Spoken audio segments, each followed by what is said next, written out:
Hi students, आप सभी का इंडियन एजुकेशन 09 में मैं आलोक मिश्रा बहुत बहुत स्वागत करता हूं। और जैसा कि मैंने पिछले एक छोटा सा वीडियो में आपको लाया था साइंस का, तो उसी को आगे बढ़ाते हुए, उसी को जारी रखते हुए मैं फिर आज एक आपके लगभग 10 मिनट का वीडियो होगा। उस 10 मिनट के वीडियो में आप बहुत अच्छे तरीके से आप समझ पाएंगे कि क्या इम्पोर्टेंट है। देखिए, अब आपका एग्ज़ाम बहुत नज़दीक आ चुका है, NTPC हो या ग्रुप डी का, तो उसमें अभी तो आप बेसिक से पढ़ नहीं पाइएगा। तो मैं इसलिए छोटा वीडियो ला रहा हूँ कि आपको जब भी टाइम मिले, या तो आप जो भी सेट बनाते हों या फिर कोई भी जो आप काम कर रहे हों, उसके अलावा अगर आपको 10 मिनट या 15 मिनट हार्डली जो भी आपको टाइम मिलेगा उस फुर्सत का, तो उस समय आप मेरा वीडियो ज़रूर देखिएगा। एक्चुअली इससे क्या होगा कि मैं वही वीडियो आपके पास ला रहा हूँ जो बिल्कुल एग्ज़ाम में पूछे जाएंगे। और ऐसा मैं नहीं कर रहा हूँ, ये जब आप मेरे वीडियो को देखिएगा, उसे थोड़ा सा समझिएगा, तो आपको खुद समझ में आ जाएगा कि हाँ, यहाँ से क्वेश्चंस आते हैं। ठीक है, तो एक सजीवन बूटी का काम मैं आप लोग के लिए कर रहा हूँ, जो थोड़ा थोड़ा रहेगा, कम टाइम का रहेगा, लेकिन उसका यूज बहुत ज़्यादा होगा। ठीक है, तो चलिए आपका ज़्यादा वक्त ना लेते हुए, लेकिन हाँ, उससे पहले थोड़ा सा मैं आपसे फिर कहता हूँ कि मेरे चैनल को लाइक कीजिए, सब्सक्राइब कीजिए और चैनल को थोड़ा सा ग्रो करवाइए, है ना, ये आप ही पर डिपेंड है। तो लाइक, सब्सक्राइब और इसे शेयर ज़रूर करवाइए, इसके लिए बहुत बहुत धन्यवाद। और देखिए, मैं अभी आपको जो पढ़ा रहा हूँ ये छोटा जरूर देखने में है, लेकिन आपको समझ में आ जाएगा कि कितना बड़ा है। तो चलिए, ये साइंस में आज पढ़ा रहा हूँ, विज्ञान पढ़ा रहा हूँ, और विज्ञान में जो पढ़ाऊँगा ये आज मैं मात्रक पढ़ाऊँगा, यूनिट पढ़ाऊँगा। आपको पता है कि एग्जाम में यूनिट से क्वेश्चंस बहुत ज़्यादा आते हैं, तो आज मैं आपको यूनिट पढ़ाऊँगा, है ना। कि यूनिट में देखिए क्या है, आपको पता है कि कोई भी भौतिक राशि को मापने के लिए उसकी यूनिट की ज़रूरत होती है ना। कोई भी भौतिक राशि को मेजर्ड करने के लिए, मापने के लिए एक यूनिट की ज़रूरत होती है, और वही यूनिट को मैं आज पढ़ाऊंगा, सिस्टम ऑफ यूनिट। ठीक है, मात्रक पद्धति। देखिए, तो भौतिक राशि के मापन में प्रयुक्त मात्रकों के लिए 4 पद्धतियां हैं। हम लोग जिस भौतिक राशि को मापते हैं उसके लिए 4 पद्धति अपनाया गया है। 4 पद्धति कौन कौन सा है? तो ये पहला है MKS पद्धति बोलते हैं, सेकेंड को CGS पद्धति बोलते हैं, और तीसरा को FPS पद्धति बोलते हैं, जबकि फोर्थ नंबर जो है उसको SI पद्धति बोलते हैं। आप SI पद्धति को भी भली बात जानते हैं।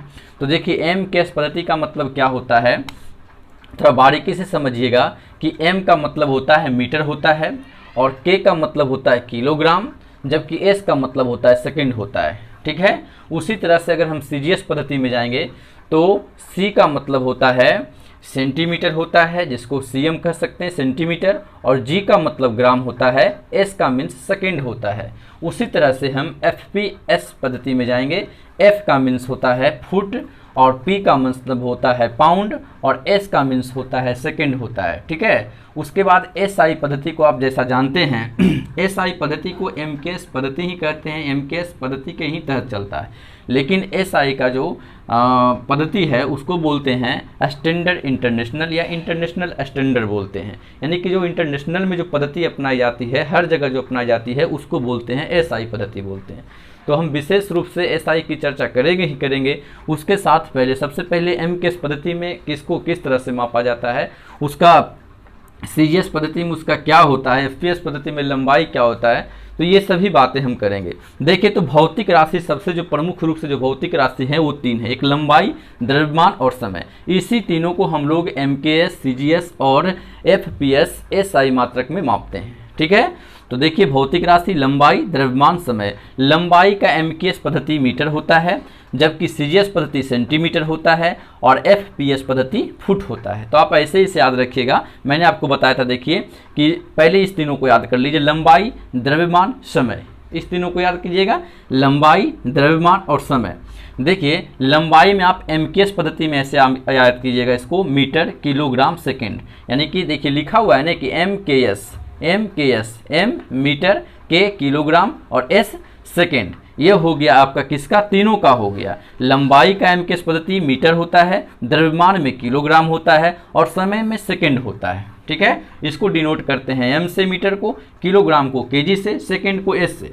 उसी तरह से देखिए, लंबाई को CGS पद्धति में सेंटीमीटर कहते हैं, द्रव्यमान को ग्राम कहते हैं, और समय को सेकेंड कहते हैं। ये CGS पद्धति में है, तो इसको समझिएगा।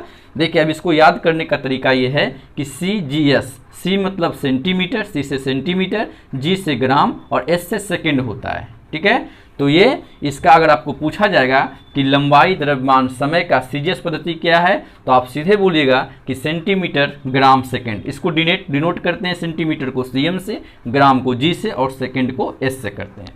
बात समझ में आई? यहाँ से देखिए आप बस थोड़ा सा सेंस लगाइएगा, तुरंत याद हो जाएगा यहीं पर। उसके बाद देखिए फिर भौतिक राशि में ही जो लंबाई द्रव्यमान समय है उसका FPS पद्धति में फुट पाउंड सेकंड है। F का मीन्स होता है foot, P pound, S second, ठीक है। तो ये जो हुआ ये लंबाई का फुट, उसे हम FT कहते हैं शॉर्ट में, है ना। उसके बाद देखिए द्रव्यमान को पाउंड है ना IB, उसके बाद समय को सेकंड S। तो आशा करते हैं कि आपको ये टेबल याद हो गया होगा। इसको ठीक से आप समझिएगा, थोड़ा सा इसको प्रयास कीजिएगा, आपको बिल्कुल समझ में आ जाएगा। उसके बाद चलिए अब देखिए मैं जो ये सब आपको बताया है उसी के तहत मैंने भौतिक राशि अभी आपको बता रहा था। तो भौतिक राशि में ही जो सबसे मूल जो पढ़ना है तो SI पद्धति अभी बचा हुआ है। तो SI पद्धति के 7 मूल मात्रक हैं। कितने हैं? 7 मूल मात्रक। आपके देखिए एग्जाम में आता है कि भौतिक राशि जो है वो भौतिक राशियां में SI के कितने मात्रक होते हैं, तो SI के 7 मात्रक होते हैं। 7 मात्रक का मैं आपको मात्रक बताऊंगा, उसके बाद उसका SI मात्रक बताऊंगा, प्रतीक बताऊंगा, फिर बीमा बताऊंगा। बीमाएं है ना, मैंने पिछले क्लास में बीमाएं के बारे में आपसे बात की थी, तो उसे समझिएगा। देखिए तो SI पद्धति के 7 मूल मात्रक जो हैं वो हैं भौतिक राशि। हम पहले समझिए लंबाई, द्रव्यमान, समय, विद्युत धारा, ज्योति तीव्रता, पदार्थ की मात्रा, ताप। देखिए जो SI पद्धति के जो 7 मूल मात्रक हैं इसे याद रखना इसलिए जरूरी है क्योंकि एग्जाम में के पॉइंट व्यू से तो हैं ही इंपॉर्टेंट। उसके बाद अगर आप फिजिक्स पढ़ते हैं तो उसका जो बेस होता है, उसका जो सबसे जो शुरुआत होता है वो यहीं से होता है, 7 मूल मात्रक से होता है, ठीक है। तो इसे थोड़ा सा ध्यान रखिएगा। देखिए भौतिक राशियों में लंबाई जो है उसका SI मात्रक मीटर होता है। लंबाई का SI मात्रक क्या होता है? मीटर होता है। और मीटर देखिए मीटर लिखाता है METRE, है ना। तो इसका प्रतीक M होगा और बीमा क्या होगा?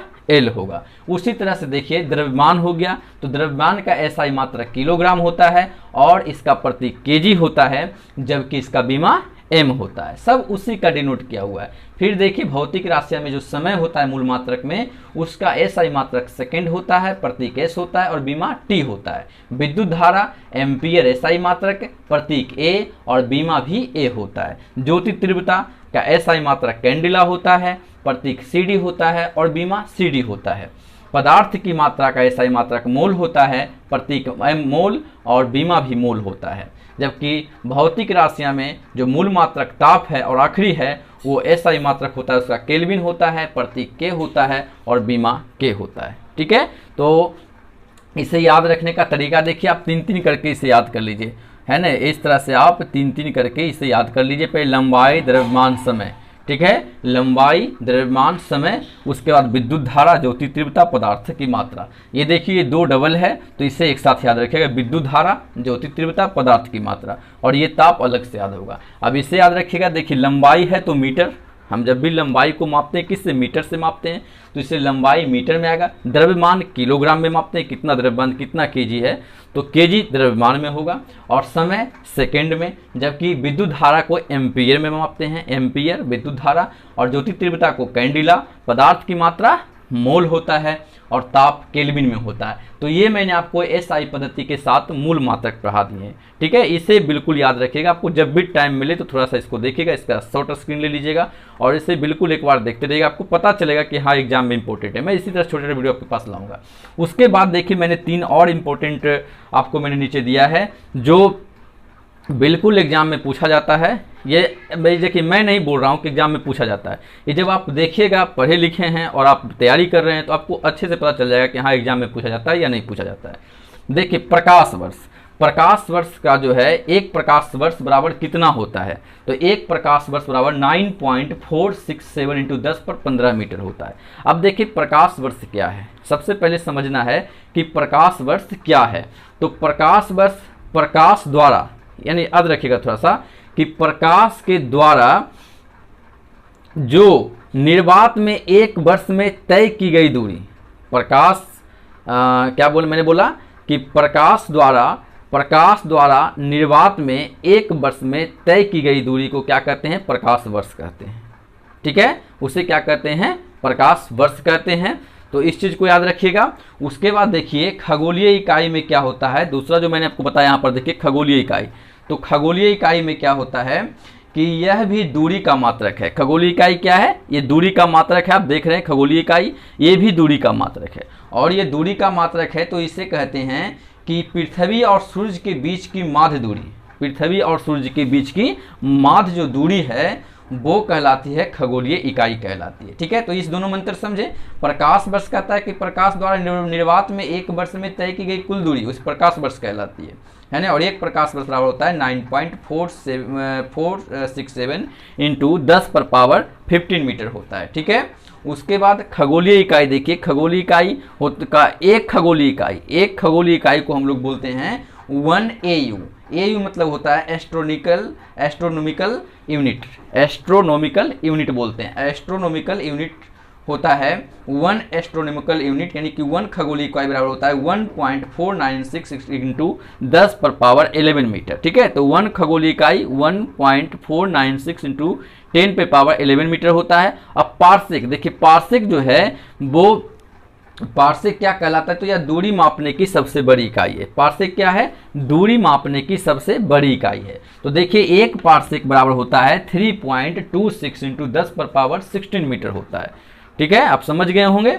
तो इसको जरूर याद रखिएगा कि एक प्रकाश वर्ष बराबर 9.467 इंटू 10⁻15 मीटर, एक खगोलीय इकाई बराबर 1.496 इंटू 10⁻11 मीटर, एक पार्सेक बराबर 3.26 इंटू 10⁻16 मीटर होता है। बस, तो आज का वीडियो में बस इतना ही आपको बताया हूँ। इसे आप बार बार देखिएगा, 2-4 बार देखिएगा, आपको बिल्कुल याद हो जाएगा, अच्छे तरीके से याद हो जाएगा, समझ में भी आ गया होगा। ठीक है, तो आशा और विश्वास करते हैं कि आपको समझ में आया होगा। और जो भी प्रॉब्लम है, जो भी मैं आपको बताऊंगा, आप प्लीज़ एक बार कमेंट जरूर कीजिएगा। कमेंट आप लोग नहीं करते हैं, जिससे मुझे पता ही नहीं चलता है कि मैं क्या पढ़ा रहा हूँ, क्या सही है क्या गलत है। आप बिल्कुल कमेंट कीजिए, सही हो या गलत हो, मैं उसे देखूँगा। और आशा विश्वास के साथ मैं आपके एग्ज़ाम में बिल्कुल आपके साथ हूँ। तो अब आज के लिए इतना ही। कल फिर एक नए कंटेंट के साथ आपके पास आऊँगा, साइंस से ही लेकर के। जय हिंद।